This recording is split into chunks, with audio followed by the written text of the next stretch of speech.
So yan mga ka-green, handang buhay muli. Good morning, good morning. Yan, lapit na sa picture ng Batangas. Ganda ng Batangas. Lakas ng hangin. So mga nadala ka to. 10 minutes.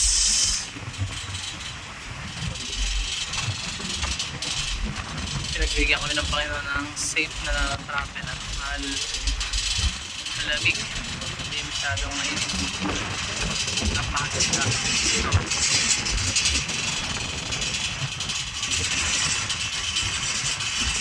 Lagi nag-cellphone.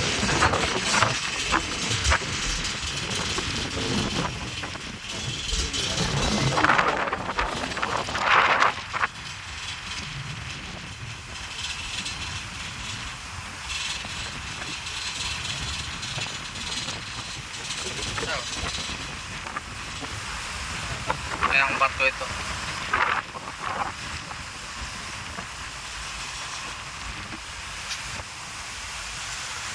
Ganda. Parang walang kargang mga sasakyan, oh. Puro tao. Lakas ng ulo. At alon. Puti, oh. Na kapit na, konti na lang, ilang minuto na lang at andito na kami sa barko niya. Handa na yung lupit sa pag daong.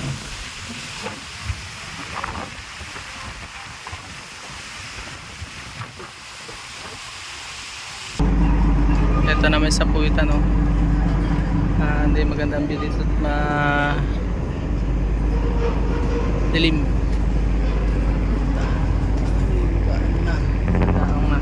Balik tayo sa harap, maganda sa piso harap. So yan na, ilang minuto na lang po tayo ay dadaong na. Ready na yung mga driver, oh.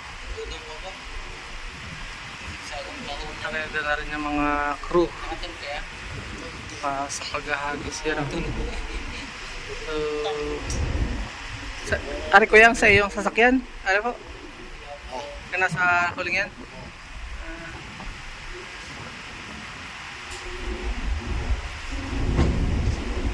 Ang daming sasakyan nakabang pa, oh. Itong kan ay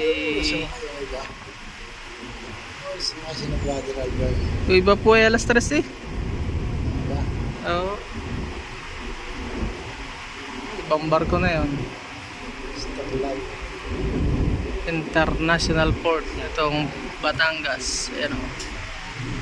Luang. Yung mga malalaking ferry, oh.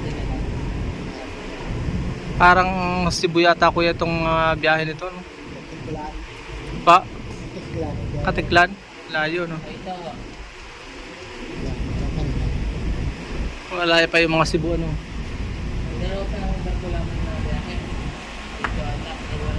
Ayan na. Dito na po kami. Paalam na po. Update ko po kayo sa Luneta. Ayan na. So yan mga ka-gray, makakagala na kami sa Luneta. See you sa Luneta po. Ayan o. Dito sa labas pala napunta yung mga arkilado, balikan, dahil naiwas na sa parking, eh. Medyo malayo pa yung aming nilakbay at yun, mga kasama namin na iwan na huli.